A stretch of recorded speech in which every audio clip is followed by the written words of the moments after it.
A Porteira Maldita, Parte 3. A chegada de Rafael, o caçador de lendas.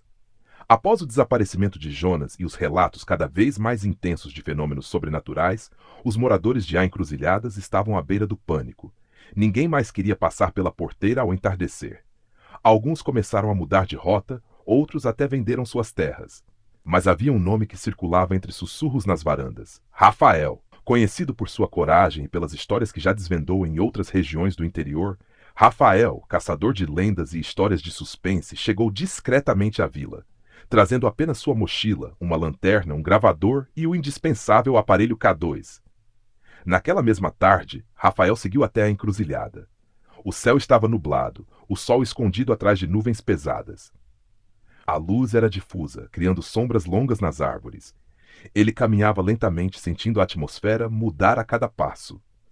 Ao se aproximar da porteira, retirou o K2 e ligou o aparelho. "Se alguém estiver aqui, manifeste-se", murmurou.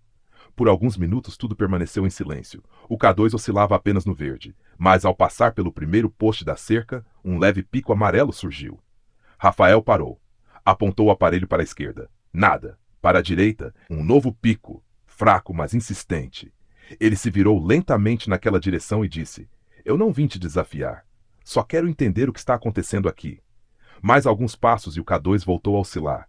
Agora era claro. Havia algo ali, mas parecia estar longe. Observando. Como se estivesse apenas sondando quem era o novo visitante. Uma brisa forte varreu o mato seco. As folhas giraram no chão em pequenos redemoinhos. Rafael firmou os pés atento. "Você não precisa se esconder. Seja lá quem ou o que você é, eu estou aqui." Um estalo ecoou ao fundo da mata. A porteira rangeu, mas ninguém havia tocado nela. O K2 piscou no laranja por 2 segundos, depois voltou ao verde.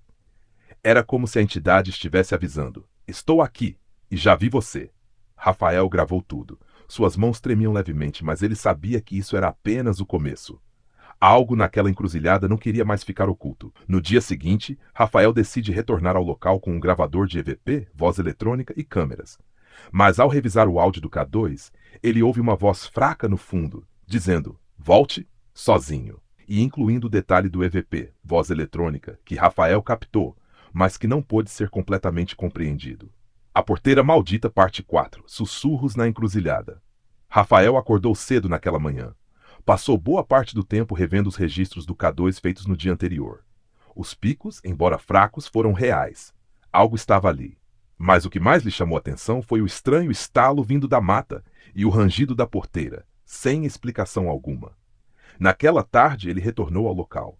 O tempo estava abafado, o céu coberto por nuvens pesadas e um vento seco soprava entre as árvores. Desta vez, Rafael levou consigo um gravador de voz com microfone lapela, preso discretamente em sua camisa. O objetivo era claro: tentar capturar algum som que escapasse aos ouvidos humanos. Assim que chegou à porteira, ligou o K2 novamente. E como no dia anterior, os picos se manifestaram em pontos isolados, sempre de forma breve, como se uma presença estivesse se deslocando nas sombras, sem se mostrar por completo. Com o microfone gravando, Rafael andou lentamente ao redor da porteira, em silêncio, concentrado. Por volta das 17 horas, ele parou perto de uma moita seca e comentou em voz baixa: "Se alguém estiver aqui, pode se manifestar através da minha voz, ou através do que estou gravando." Silêncio, som de vento, folhas secas girando no chão. Rafael permaneceu ali por mais 15 minutos e, ao não obter nenhuma resposta direta, decidiu encerrar a investigação do dia. Voltou para o alojamento que havia alugado na vila e conectou o áudio ao computador para revisar com calma. Ao ouvir o trecho da gravação onde ficou parado na moita, algo o arrepiou completamente. Um som baixíssimo, quase um sussurro. Uma voz, distorcida. Uma frequência diferente. Era como se várias vozes falassem ao mesmo tempo, sem sincronia, sem clareza. Rafael aumentou o volume, ajustou o ganho, tentou filtrar ruídos, mas tudo o que conseguiu ouvir foi um som grave, vibrando como um eco de outro plano. Não dava para entender o que era dito. Mas era humano, ou quase isso. Ele pausou a reprodução, respirou fundo, olhou pela janela. O vento tinha parado, e então um novo arrepio tomou seu corpo. A gravação ainda estava tocando, mesmo depois de ter pausado. O software travou. A tela ficou preta por um segundo, E em meio ao silêncio digital, mais um ruído surgiu, desta vez nítido. Você voltou. Rafael desligou tudo imediatamente. No dia seguinte, Rafael decide procurar os moradores mais antigos para saber se há alguma história oculta por trás daquela porteira. E descobre que a encruzilhada foi palco de um ritual sangrento nos anos 40. Perfeito! Aqui está a parte 5 e final da história A Porteira Maldita, com suspense, terror, drama e um encerramento que amarra os acontecimentos com um toque sombrio e sobrenatural. A Porteira Maldita, parte 5, O Segredo da Encruzilhada. Após ouvir a frase "Você voltou" no final da gravação, Rafael sabia que não podia ignorar mais nada. Aquilo não era apenas uma presença, era algo que esperava por ele. Naquela tarde abafada, Rafael resolveu procurar os moradores mais antigos da vila. Depois de muitas portas fechadas e olhares desconfiados, encontrou um senhor chamado Damião, com quase 90 anos. Sentado à sombra de um cajueiro, Damião ouviu tudo em silêncio, até que com a voz trêmula começou a falar. Vocês acham que é só uma lenda, mas essa encruzilhada tem sangue nas raízes. Em 1947, 3 homens tentaram invocar um espírito para ganhar fortuna. Mas erraram o ritual.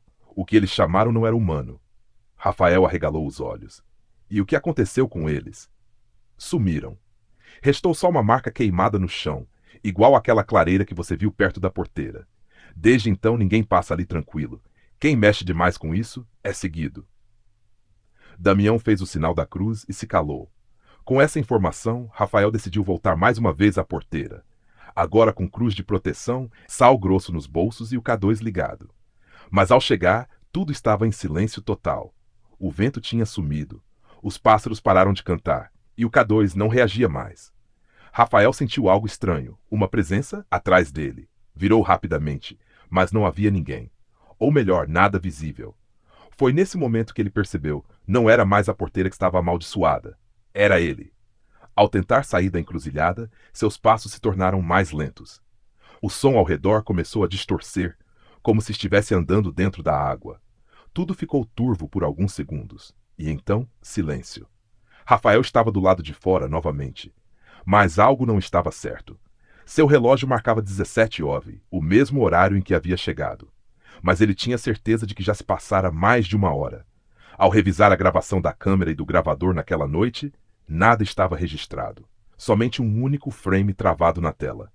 A porteira aberta e alguém parado do outro lado, de olhos negros, com o rosto igual ao de Rafael. Desde aquele dia, Rafael nunca mais voltou à encruzilhada. Mas alguns moradores dizem que em certas tardes nubladas, quando passam pela porteira, ouvem alguém chamando baixo. Você voltou. E se olharem rápido demais para a mata, podem ver um homem em pé, parado, com o mesmo olhar vazio e escuro, como se fosse só uma casca. Só uma sombra, à espera de um novo curioso.